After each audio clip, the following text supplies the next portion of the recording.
The father and daughter stepped onto the street, only to be horrified by the sight of soulless zombies everywhere. Even the dogs had not been spared. Jung-hwan opened his phone and discovered that the entire city of Seoul had been struck by an unknown virus. The city had already fallen and was no longer livable. He thought of his mother, who lived alone in the countryside. Perhaps that was the only safe haven left. But the immediate problem before them was how they could possibly break through the streets crowded with zombies. Fortunately, Jung-hwan came up with an idea. 감염자인 척 연기하는 건 어때? 뭐? Soo-ah, embarrassed, refused to cooperate. But the next second, the surrounding zombies began moving toward them.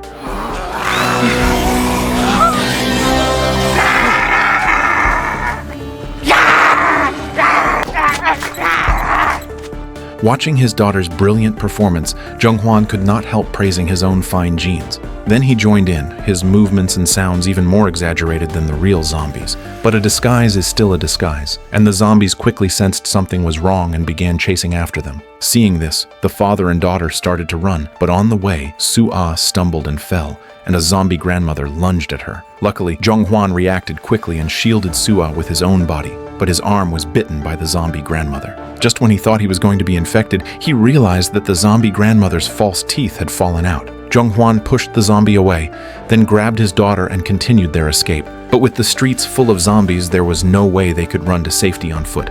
So Jung-hwan told Soo-ah to hide while he forced his way through obstacles to reach a car. In the end, the father and daughter managed to drive away from the zombie-filled streets. Jung-hwan sped down the highway in excitement, but then an accident happened. Seeing Soo-ah's nervous expression in stark contrast to his joy, he immediately realized something was wrong. Sure enough, he discovered a bite mark from a zombie on Soo-ah's arm. It turned out that while hiding behind a pillar, Soo-ah had been bitten by a small zombie. She had been too frightened to tell her father. Jung-hwan tried to comfort Soo-ah, saying it was only a small bite and that it should be fine. If they went to the hospital right away, it might not be too late. But before he could finish, black lines spread across Soo-ah's arm, and the signs of infection quickly appeared on her body. Soon, even her pupils began to change. Before Jung-hwan could react, Soo-ah lunged at him like a starving wolf. Jung-hwan slammed on the brakes, the car crashing into the roadside barrier. But Soo-ah kept trying to attack Jung-hwan, and luckily, Jung-hwan reacted fast enough to block her. He quickly pulled the hood of Soo-ah's sweatshirt tight, covering her head and blocking her vision.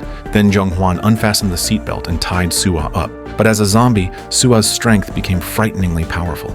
Soo-ah was knocked unconscious in this way. Jung-hwan felt torn with pity, but there was nothing else he could do. By evening, Jung-hwan finally arrived at his rural hometown. Grandmother rushed into the bedroom in excitement after hearing her beloved granddaughter had returned. But when she pushed the door open, she found the entire bedroom had been messed up by Soo-ah, which made grandmother very upset. What made her even angrier was that Soo-ah was glaring at her with a fierce look.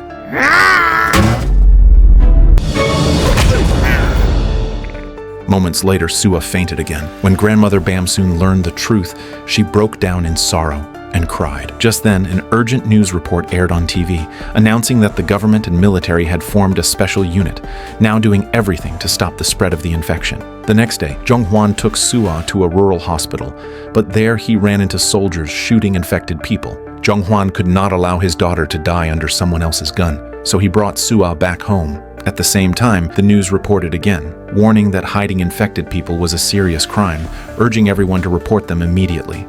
Jung-hwan realized the virus could not be cured, and thought that rather than having Soo-ah shot by others, it would be better to bury her himself. But just as he was about to act, memories of Soo-ah's radiant smile flashed in his mind, leaving him torn with grief and hesitation, unable to do it. At that moment, Bam-soon raised a shovel, prepared to do it in his place, but Jung-hwan stopped her, leading to an argument between them.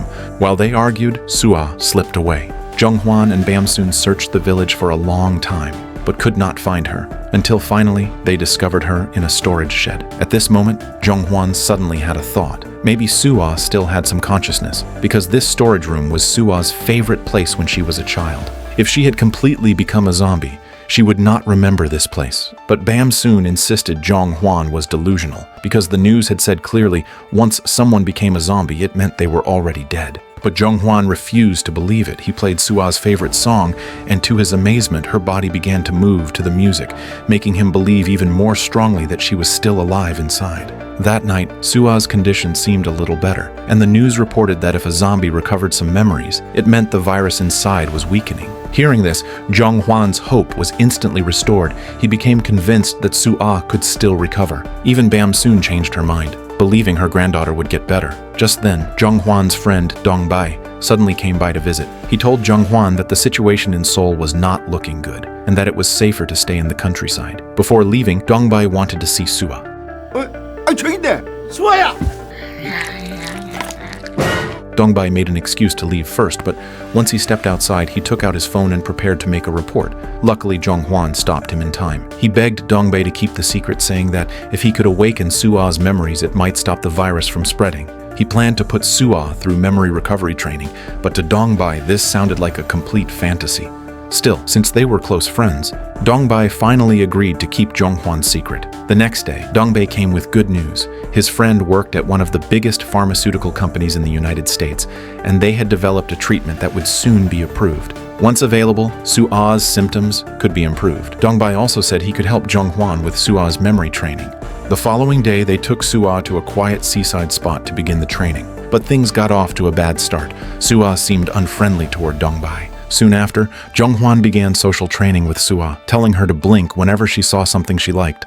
And to his surprise, Sua quickly learned how to blink. Zhonghwan thought his daughter had understood his instructions and proudly showed off to his mother. But in fact, Sua thought Zhonghwan looked tasty. She simply saw him as food. Besides these basic exercises, the best training for memory recovery was doing aerobics, and this time, Sua followed along perfectly. Zhonghwan couldn't resist taking photos of his daughter as a keepsake. Grandmother also took charge of teaching Sua how to eat properly, and everything seemed to be heading in a positive direction. At the same time, the news reported the good news that recently the number of infected people had been decreasing, but it still encouraged the public to immediately report any infected they found. And they could even receive a reward of 100 million won. The family was full of confidence in Sua and looked forward to the day she could return to normal. Day after day of training, and the close company of her family brought steady improvement in Sua's condition. Even when Zhonghwan offered his arm, Sua no longer felt the urge to bite. Her eyes slowly became gentle instead of sharp. Grandmother worried Sua would be bored staying home all the time, so she asked Zhonghwan to go to town to buy some foundation, so the dark marks on Sua's face could be covered and she could go out more easily. But while buying cosmetics, Zhonghwan unexpectedly ran into Yonhua, a classmate he had secretly liked during school days. Learning that Zhonghwan had returned to the countryside, Yonhua came to his home to catch up. But Zhonghwan was not very welcoming. Although he had once liked Yonhua, now, for Sua's sake, he did not want her to stay. Because from Dongbei, Zhonghwan had learned that Yonhua's husband had also been infected. And to prevent the virus from spreading, Yonhua had taken his life herself. Zhonghwan was worried that if Sua was discovered by Yonhua, her fate might be the same as Yonhua's husband. At that moment, Sua happened to come out of her room. As Yonhua was about to approach, Zhonghwan quickly pulled Sua back into the bedroom, but then loud banging came from behind the door. Yonhua, suspicious, tried to open the door, but Zhonghwan pushed her out through the main entrance. His strange behavior left Yonhua full of doubts, so Zhonghwan lied that Sua was sick and not fit to see anyone, and he warned Yonhua never to come to his house again. Yonhua, upset and confused, left angrily. A few days later, the town held a cosplay event, and seeing Sua's condition improving, Zhonghwan decided to take her out for some fresh air. With grandmother's careful grooming, Sua once again looked like the sweet girl she used to be.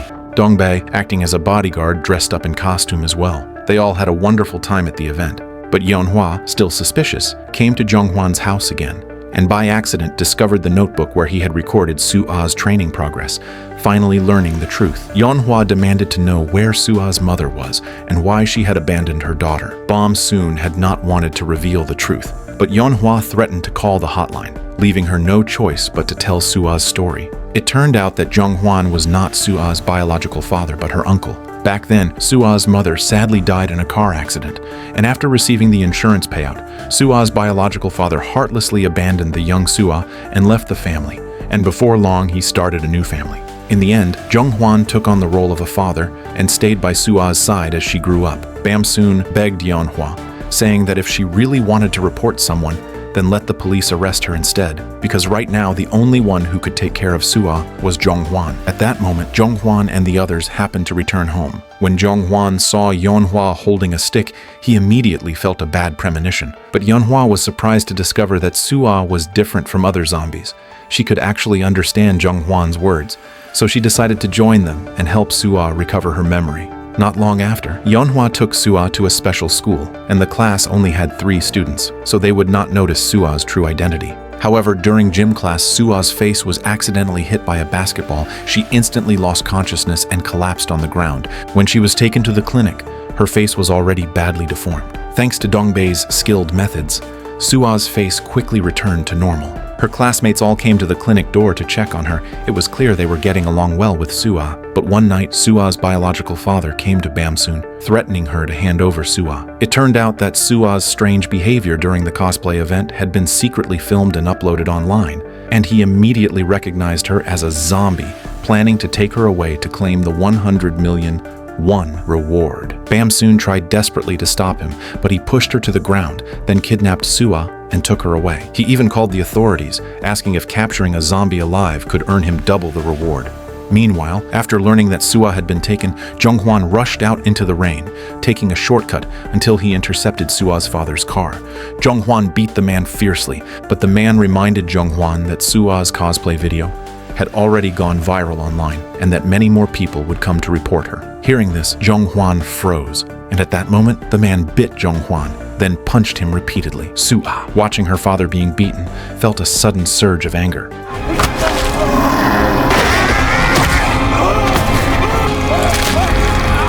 Before the man could fully transform, Zhonghwan struck him with a stick and killed him, ending the threat once and for all. When they returned home, Zhonghwan packed his bags, deciding to take Sua away from the village to a place where no one knew them. But just as they were about to leave, a large special forces unit arrived, leaving them with no way out. Zhonghwan told Sua to bite him, saying that if he were infected, they could stay together forever. In the end, Sua obeyed Zhonghwan and bit him on the neck. When the soldiers stormed in, Zhonghwan had already been infected, and before transforming, he used his body to shield Sua from the bullets. When Zhonghwan collapsed, Sua suddenly called him Dad, leaving all the soldiers in disbelief. In the end, Sua miraculously returned to normal. The virus in her body completely disappeared, but Zhonghwan remained in a coma. To everyone's surprise, researchers found through careful testing of Zhonghwan's blood that it contained neutralizing antibodies, which explained why Sua recovered after biting him. And the virus in Zhonghwan's body was also slowly fading.